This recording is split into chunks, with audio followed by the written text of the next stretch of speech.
Brought to you by ITEL.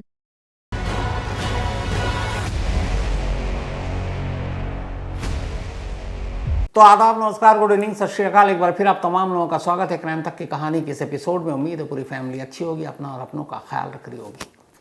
आमतौर पर जब सुपारी दी जाती है तो सुपारी देने वाला और सुपारी लेने वाला एक काम करता है, और वो ये कि किसकी सुपारी ली गई है। एक मुहावरा भी है कि सुपारी उसके नाम की निकली। तो नाम, पहचान, तस्वीर, पता, ठिकाना, ये सब अदला बदली होती है। लेकिन अगर कोई सुपारी दे और सिर्फ ये कहे कि ये फलाना घर है या ये जगह है और इस घर के अंदर इतने लोग हैं, और बस तुम्हें सुपारी दी और घर में जाओ और जितने भी लोग हैं सबको मार डालो, तो ऐसी सुपारी का हश्र क्या होता है। आज की कहानी लालच, हैवानियत और इस सुपारी की गलतफहमी, इन सबको मिलाकर है। कहानी कर्नाटक के गडक शहर की है, जो कि बेंगलुरु से लगभग 450 किलोमीटर दूर है। गडक शहर इस देश में एक नामी शहर के तौर पर जाना जाता है। उसकी वजह यह है कि हिंदुस्तानी संगीत में इस शहर का एक ऊंचा मकाम है। भारत रत्न पंडित भीमचंद जोशी इसी गडक शहर से आते हैं। और भीमसेन जोशी को कौन नहीं जानता। तो गडक की एक अलग पहचान पूरे देश में और दुनिया में करवाने में पंडित भीमसेन जोशी जी का भी बहुत बड़ा रोल रहा है। तो भारतीय संगीत का गढ़ रहा है। इसके अलावा अपने आप में बहुत खूबसूरत, बहुत शांत, बहुत शालीन ये शहर है। और इसी शहर में एक परिवार रहा करता था, परिवार बकाले फैमिली। बकाले फैमिली के मुखिया थे प्रकाश बगाले। करीब 1990 में इनकी शादी हुई थी, और शादी जिनसे हुई उनका नाम था रुक्मणी के साथ दोनों पति पत्नी बहुत खुश, थोड़ा सा सोशल वर्कर भी थे और बाकी अपना काम करते थे। पैसे वैसे अच्छे खासे थे, ज़मीन जायदाद थी। धीरे धीरे वक्त बीता। प्रकाश और रुक्मणी, इन दोनों को एक बेटा हुआ। बेटा का नाम रखा इन्होंने विनायक। बड़े लाड प्यार से विनायक को बड़ा किया। सब कुछ ठीक चल रहा था, अच्छे स्कूल कॉलेज में पढ़ाया, वक्त बिल्कुल अच्छा जा रहा था। लेकिन तभी 1995 में अचानक प्रकाश बगाले की जो पत्नी है रुक्मणी, उनकी मौत हो जाती है। पत्नी की मौत हो गई, और उस वक्त करीब विनायक बगाले 4-5 साल उसकी उम्र, छोटा बच्चा था। तो प्रकाश बकाले को उनके परिवार, रिश्तेदार, खानदान के लोगों ने सुझाव दिया, सलाह दी कि तुम्हारा बेटा अभी छोटा है, तुम दूसरी शादी कर लो, क्योंकि बेटे की परवरिश कौन करेगा। आखिर परिवार वालों की बात मानकर प्रकाश तैयार हो गए और उन्होंने दूसरी शादी की। अब जो उन्होंने शादी की वो सुनंदा नाम की एक महिला से की। सुनंदा भी उसी इलाके की, गडक की रहने वाली। अब दूसरी शादी के बाद जो विनायक है अभी बच्चा था, लेकिन सुनंदा ने उसे अपनी एक माँ का ही प्यार दिया। सब कुछ ठीक चलता रहा। लेकिन फिर शादी के करीब 2 साल के बाद 1997 में सुनंदा भी माँ बनी, और उन्होंने भी एक बेटे को जन्म दिया, और बेटे का नाम रखा कार्तिक। तो अब प्रकाश और उनकी दूसरी पत्नी सुनंदा और उनके घर में 2 बेटे, एक कार्तिक और एक पहली पत्नी से विनायक। धीरे धीरे वक्त बीता। दोनों भाई जब तक छोटे थे बहुत प्यार मोहब्बत से रहे। फिर दोनों बड़े हुए। बड़े होने के बाद अब दोनों, चूँकि प्रकाश बकाले की अच्छी खासी प्रॉपर्टी थी, और फिर धीरे धीरे वो सोशल वर्कर थे। बाद में उन्होंने एक बीजेपी पार्टी ज्वाइन की, और गडक बेटगिरी शहर के जो म्यूनिसिपल कॉरपोरेशन है उसके वो वाइस प्रेसिडेंट भी बने गए। तो अच्छा खासा शहर में उनका रुतबा, कद, सब कुछ ठीक था। लेकिन इधर धीरे धीरे अब बड़े होने के बाद, ये बहुत सारे परिवार में होता है, सगे और सौतेले वाली लकीर खिंचनी शुरू हो जाती है।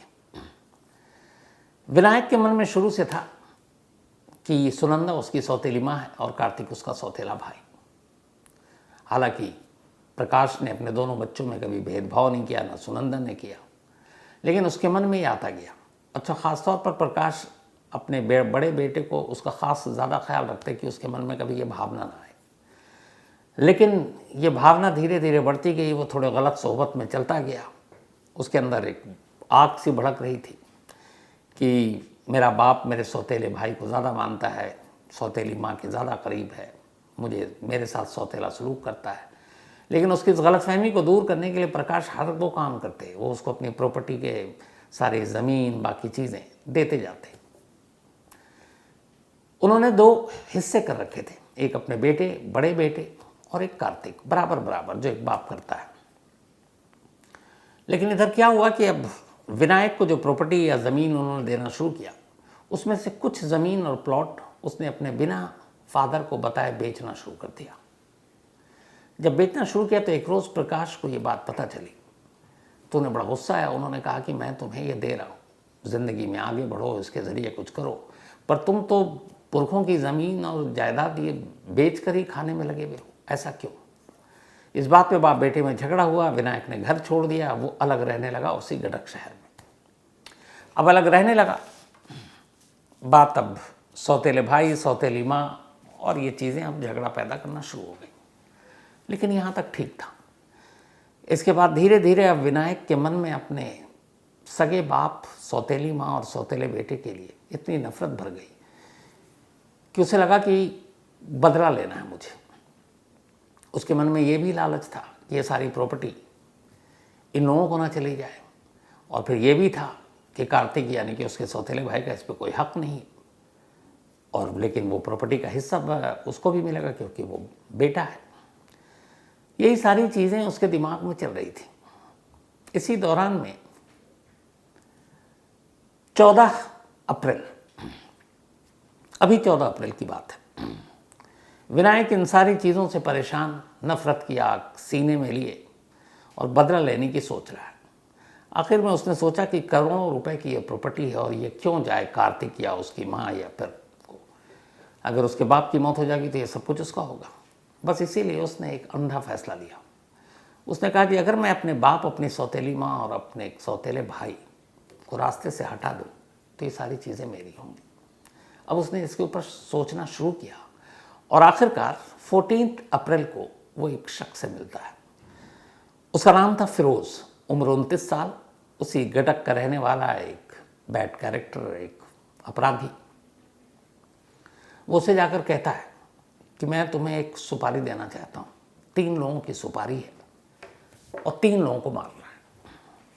बातचीत होती है, डील तय होती है 65 लाख रुपए में, 65 lakhs। और इस डील के साथ एक ये था कि जब इन तीनों का कत्ल हो तो घर का सीन ऐसा हो कि जैसे घर के अंदर रॉबरी हुई, कोई लुटेरे आए और उन्होंने लूटपाट की, घर के सारे कीमती सामान लूट गए और जिसने भी विरोध किया उसको मार डाला। और उसी डील में ये भी था, उसे मालूम था विनायक को कि उसके घर में बहुत सारे कैश और ज्वेलरी भी है। उसने जिसको सुपारी दी यानी फिरोज़ को, उससे ये कहा कि जब घर में तुम लूटपाट करोगे तो घर के अंदर से जितने भी कैश मिले, ज्वेलरी मिले, वो तुम्हारे होंगे। वो इस सुपारी के 65 लाख रुपए से अलग है, एक तरह का बोनस है। तो जितना तुम माल पे हाथ साफ कर सकते हो वो सब तुम्हारा अलग से, वो इनाम है। और 65 लाख ये 3 कत्ल करने के लिए ये तुम्हें हम दे रहे हैं। फिरोज़ तैयार हो गया। इसके बाद अब उसने 4 दिन तक इसी जगह पर, इसी गडक शहर में एक इलाका है जिसका नाम है दशहरा ओनी। इसी दशहरा ओनी में प्रकाश बकाले अपने परिवार के साथ रहा करते थे। चूँकि कुछ वक्त पहले विनायक घर छोड़कर अलग मोहल्ले में रह रहा था, तब ये हुआ कि कभी भी रात में जाकर मौका देखकर उस घर के अंदर 3 लोग उनको मार डालूंगा। 14 अप्रैल को ये सुपारी दी गई, 65 लाख में सुपारी डन हुआ। ये हुआ कि 10 लाख रुपए एडवांस देंगे, उसमें से 2 लाख एडवांस दे भी दिया गया। अब रेकी करनी शुरू किया।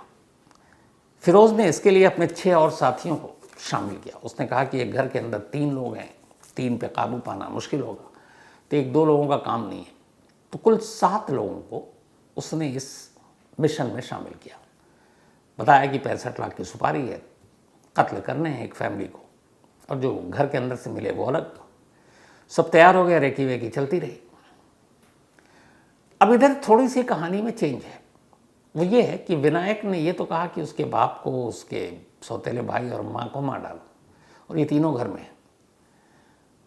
और उसने एड्रेस दे दिया घर में, इन तीनों के नाम भी बता दिए, पर कोई तस्वीर और कोई बाकी निशानी नहीं दी। उसकी वजह ये थी क्योंकि विनायक को पता था कि उसके घर में यही तीन लोग रहते हैं और कोई रहता नहीं है, कोई मेड वेड होती नहीं है जिसको और कोई मार सके, और रात को तीनों अकेले तन्हा होते हैं घर में, तो इसकी उसको ज़रूरत ही नहीं लगी। ना उसने दिया ना फिर उसने मांगा, बस उसे वो घर दिखा दिया, घर में घुसना और कत्ल करना है।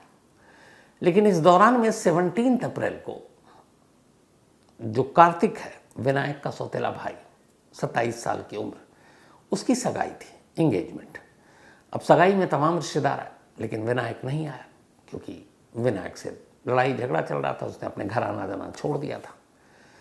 तो 17 अप्रैल को कार्तिक की सगाई हुई, तमाम रिश्तेदार, ख़ानदान के लोग, दोस्त आए, दूसरे शहरों से आए, सगाई ख़त्म हो गई सब कुछ 17 को। कुछ गेस्ट वहीं रुक गए, अब उनको 18 अप्रैल को जाना था, कुछ सुबह कुछ दोपहर को वो भी चले गए। अब आखिरी 3 गेस्ट बचते हैं जो वहाँ से करीब 500 किलोमीटर दूर एक दूसरे शहर के कर्नाटक से आए थे, और ये रिलेटिव थे सुनंदा बकाले की, यानी कि कार्तिक की ननिहाल की तरफ से। उनमें से एक का नाम था परशुराम, जिनकी उम्र 55 साल, एक उनकी वाइफ लक्ष्मी, उम्र 45 साल, और इन दोनों की एक बेटी आकांक्षा, जिसकी उम्र 16 साल। 18 अप्रैल की शाम करीब 7 बजे इन तीनों की ट्रेन थी और तीनों को जाना था। अब ये तीनों घर से निकलते हैं, स्टेशन पहुंचते हैं, रास्ते में ट्रैफिक जाम, और उस ट्रैफिक जाम की वजह से ये टाइम पर स्टेशन नहीं पहुंच पाए। जब स्टेशन में पहुंचे तब तक ट्रेन जा चुकी थी। वापस तीनों घर लौट आते हैं, जब अगले दिन जाएंगे घर पे भी पता चलता है, वो कहते हैं कोई नहीं, अगले दिन का रिजर्वेशन करा देते हैं, नेक्स्ट से चले जाना। और ये रात को ही करीब 8 साढ़े 8 बजे घर लौट आए। अब उस घर में 18 अप्रैल की रात को 6 लोग हो गए। एक प्रकाश बकाले, घर के मुखिया, उनकी बीवी सुनंदा और उनका छोटा बेटा कार्तिक, ये 3, और इन 3 के अलावा परशुराम, उनकी वाइफ लक्ष्मी और उनकी बेटी आकांक्षा, क्योंकि इनकी ट्रेन छूट गई। अब ये उसी घर में सो गए। इन सारी बातों से उधर विनायक अनजान है, वो अपनी दूसरी जगह पर है, और शाम को ही उसको बताता है फिरोज कि आज ही रात हम घर पर हमला करने जा रहे हैं। वो कहता ठीक है।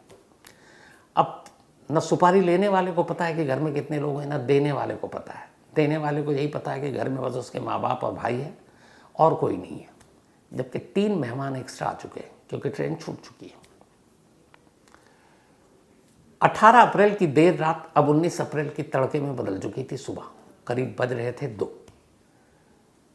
ये 7 के 7 लोग उस घर में घुसते हैं, रेकी कर चुके थे, और उस घर के अंदर दाखिल हो जाते हैं।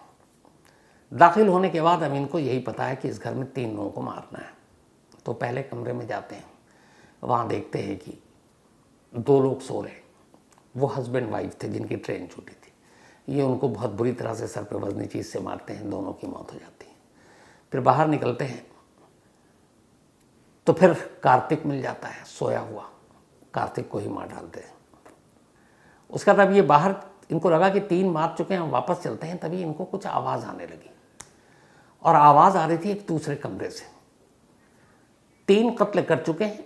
कातिलों को ये लग रहा है कि उन्होंने 3 काम कर लिया, क्योंकि अंधेरा में बहुत ज़्यादा रोशनी नहीं की कि पड़ोसियों तक ये ना चले कि लाइट जल रही, बत्ती, तो उन्हें अंधेरे में काम करना है, और अंधेरे में वो टटोल कर सोए हुए लोगों पर मार रहे हैं, और जो जैसे उठे उस पर हमला। पर उनके हिसाब से 3 कत्ल कर चुके हैं, अब निकलना है। पर तभी उन्हें शोर सुनाई दिया एक दूसरे कमरे से। उन्हें लगा ये क्या, 3 तो मार चुके हैं, अभी भी घर में कौन है। अब वो उस दरवाजे को खटखटाते हैं, वो दरवाज़ा अंदर से लॉक। अब ये है कि अंदर घुसें, दरवाज़ा तोड़ें, ये भी डर है कि कहीं अब तक की आवाज़ सुनकर, और वो चीख रहे हैं, हेल्प के लिए मदद मांग रहे हैं, क्या करें। तब तक ये इन 7 में से 2 लोग एक दूसरे कमरे में हैं, तो देखते कि वहाँ पे भी कोई सोया हुआ, वो भी अंदर दोनों उस पर हमला कर देते हैं। वो आकांक्षा थी, आकांक्षा जो 16 साल की लड़की थी। 4 कत्ल हो चुका था घर के अंदर। एक कमरे से अभी भी आवाज़ आ रही है, ये दरवाज़ा तोड़ने की कोशिश कर रहे हैं, वो अंदर से चीख रहे हैं।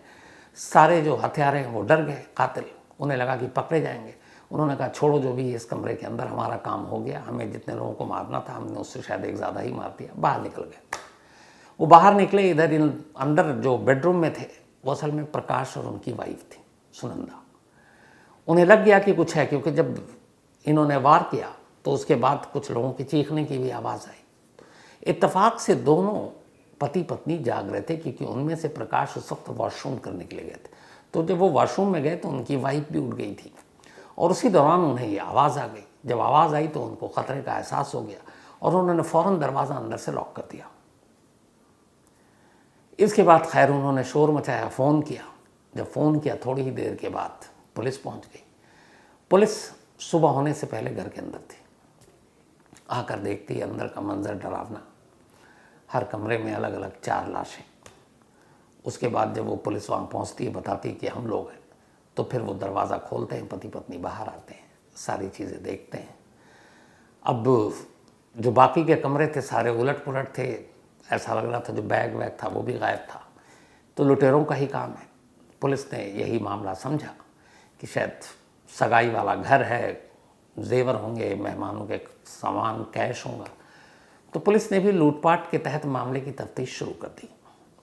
तफ्तीश शुरू की, इसके बाद पूछताछ हुई कि भाई आपकी कोई दुश्मनी, क्योंकि कई चीज़ें ऐसी थी कि कोई लुटेरा आएगा तो वो एक साथ इस तरह से नहीं मारेगा, श्योर करने के लिए कि बिल्कुल जान ही चले जाए। वो तो उसका पहला मकसद होता है लूट और फिर भागना, लेकिन यहाँ तसल्ली से मार रहा और फिर दरवाज़ा खटखटा रहा है, इसका मतलब है कुछ दुश्मनी है। तो फिर डिटेल में पूछताछ की कि बताइए किसी की दुश्मनी। तो उसी पूछताछ में पिता और माँ दोनों ने अपने बड़े बेटे विनायक का नाम लिया कि कुछ वक्त पहले ही उससे झगड़ा हुआ प्रॉपर्टी को लेकर, और उसके बाद वो अलग हो गया और उसकी सोहबत अच्छे लोगों में है नहीं। अब चूंकि सगाई में भी बेटा नहीं था बड़ा, पुलिस को डाउट हुआ। अब पुलिस ने विनायक के मोबाइल को सर्विलांस पे लगाया और उसके CDR निकालने शुरू किए, और इधर विनायक को ये बात पता ही नहीं है। जब CDR निकाला तो उसमें से कई नंबरों में से पुलिस को 2 नंबर मिले ज़ीरोइन, और उनमें से एक नंबर जिस पे इस इंसिडेंट की रात भी बात हो रही थी, वो नंबर जब पुलिस ने टटोला तो देखा ये तो फिरोज़ का है, जो कि एक BC है, बैट मतलब जो वांटेड होते हैं, क्रिमिनल होते हैं। तब जैसे ही फिरोज़ का नंबर विनायक के मोबाइल, बेदोनों की बातचीत, पुलिस का माथा ठनका। पुलिस पहुंचती है विनायक के पास, उसे पूछताछ के लिए बुलाती है, इधर फिरोज़ के लिए टीम लगाती है। उसके नंबर के ज़रिए फिर पता चलता है कि वो कुछ लोग महाराष्ट्र की तरफ हैं, जो बातचीत हो रही थी, फिर गोवा की तरफ है, कुछ कर्नाटक में है। तो आखिरकार पहले फिरोज़ पकड़ा जाता है। जब फिरोज़ पकड़ा जाता है तो अपने बाकी साथियों के नाम बताता है। जो फिरोज़ ने ये सारा काम किया था बाकी 6 लोगों के साथ मिलकर किया था। फिरोज़ की उम्र 29 साल, उसका एक साथी ज़ीशान 24 साल, साहिल अशफाक 19 साल, सुहैल अशफाक 19 साल, सुल्तान जिलानी 23 साल, इसके अलावा महेश जगन्नाथ 21 साल और वहीद लियाकत 21 साल। ये 7 लोग थे। इन 7 को अलग अलग इलाकों से पकड़कर महाराष्ट्र और गोवा के इलाकों से और कर्नाटक से लाया गया। उसके बाद इनसे पूछताछ हुई। जब पूछताछ हुई तो फिरोज़ ने सारी कहानी उगल दी। उसने बताया कि हमने तो सुपारी किलिंग की है, सुपारी हमें दिया है विनायक ने, 10 लाख एडवांस देना था, 2 लाख हमें दिया जा चुका है, और हमें ये इलाका बताया गया था, ये घर बताया गया था, लेकिन हमें मालूम नहीं था कि उस रात घर में 3 मेहमान होंगे जो गलती से रुके होंगे, क्योंकि हमें सिर्फ ये था कि उस घर में जो भी होगा हमें उसे मारना है। और अगर वो दरवाज़ा खुल जाता उस वक्त या खुला होता तो प्रकाश और उनकी वाइफ सुनंदा की भी मौत तय थी, यानी फिर उस घर से 6 लाशें निकलती। सुपारी 3 की थी, कत्ल 4 हुआ, 2 बच गए। बेटा अब हिरासत में है। अब विनायक ने सारी प्रॉपर्टी हड़पने के लिए, ताकि उसके सौतेले बेटे और उसकी सौतेली माँ के हिस्से में कुछ न जाए, ये सारा काम किया। अब खेल देखिए किस्मत का कि इन 4 कत्ले के लिए जाहिर सी बात है कि कम से कम सज़ा भी होगी, फांसी ना भी हो तो उम्र कैद, और उम्र कैद भी उम्र की कैद होगी कि बाहर आने का चांस नहीं। तो अब वो खुद तो गया, उसकी ज़िंदगी बर्बाद। जिस छोटे भाई के हिस्से में ये प्रॉपर्टी आती उसकी वो जान ले चुका। अब बचे बूढ़े माँ बाप, वो क्या करेंगे इस प्रॉपर्टी का। काश हर इंसान, हर बेटा इस लालच और इन चीज़ों को अगर समझ ले तो बहुत सारे जुर्म तो वैसे ही नहीं। वैसे भी क्या होता है, हर एक का अंजाम हर एक को मालूम है। इंसान जब पैदा होता है और जब जाता है तो जैसे हमारे यहाँ कहते हैं 2 गज़ की ज़मीन है, इसके अलावा बाकी कहते हैं, गोपाल शुक्ला मुझे बता रहा था, 2.5 तसले में अगर अंतिम संस्कार होता है तो सारी जो आप फूल चुनते हैं सारा वो 2.5 तसले में ही आता है, इसके अलावा तो कुछ जाता नहीं है। तो फिर ये लालच क्यों?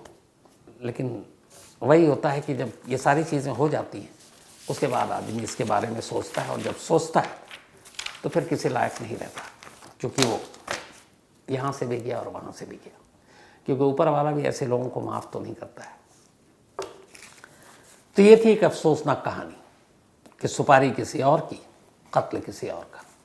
और गोपाल शुक्ला का ही नाम लिया तो याद आया, आज गोपाल शुक्ला की पत्नी नीलम शुक्ला, उनका जन्मदिन है। तो हैप्पी बर्थडे भाभी, आप हमेशा अच्छी रहें, खुश रहें, और आपके हाथ का छोले चावल हमेशा अच्छा लगता है। इधर बहुत ज़माने से गोपाल लाया ही नहीं, लेकिन चलिए शिकायत बाद में। हैप्पी बर्थडे, आज आपका दिन है। साथ ही मोनू बाबा, इनका भी आज बर्थडे है, तो हैप्पी बर्थडे मोनू। और ये भेजा रवि वर्मा ने है। गुंजन, इनका भी आज जन्मदिन है, तो हैप्पी बर्थडे गुंजन, और ये भेजा आभा ने है। साथ ही साहिल, इनका भी आज बर्थडे है, हैप्पी बर्थडे साहिल, और भेजा है कुमार रवि ने। इसके अलावा मोहम्मद असद, इनका भी आज बर्थडे है, तो हैप्पी बर्थडे असद, और ये भेजा है रिजवान ने। स्फूर्ति मुरली, थैंक यू सो मच स्फूर्ति मुरली भाई, इतनी खूबसूरत पेंटिंग भेजने के लिए। मुरली भाई ने एक वाटर कलर पेंटिंग बनाई है मेरी और आज भेजी है, और वाकई बहुत खूबसूरत है। और दीपक को कहूँगा आप लोगों को भी दिखाएं। लेकिन थैंक यू सो मच स्फूर्ति साहब, और ये आपके अंदर गॉड गिफ्टेड कला है, इसको बरकरार रखिए। साथ ही Shikha Srivastava, thank you so much. लिहाज, thank you so much. Ajay Bharti, Lalit Babu की कहानी जो सुनाई थी मैंने, ललित नारायण मिश्र, उनके बारे में इन्होंने, अनुज भारती ने लिखा है कि वो ट्रेन इसलिए वहाँ से पहुँची थी दानापुर लेट क्योंकि उसके आगे पटरी नहीं थी, तो इंजन को वापस उल्टे मुंह चलना था, तो इस वजह से स्पीड कम थी। थैंक यू सो मच इस जानकारी के लिए। करण भाटिया, जबलपुर के इंसिडेंट का अपडेट किया, तो अभी तक वो लड़की और उसका दोस्त दोनों पकड़े नहीं गए हैं, पुलिस उनकी तलाश कर रही है। इसके अलावा नेहा गौर और विशाल गौर, इन दोनों की आज मैरिज एनिवर्सरी है, तो नेहा और विशाल आप दोनों को बहुत बहुत बधाई। भेजा है ईशान, अयान एंड इनकी पूरी फैमिली ने। तो आज कहानी में इतना ही। अब आपसे मुलाकात होगी कल रात 9 बजे किसी नई कहानी के साथ। तब तक अपना और अपनों का ख्याल रखिएगा। Thank you very much.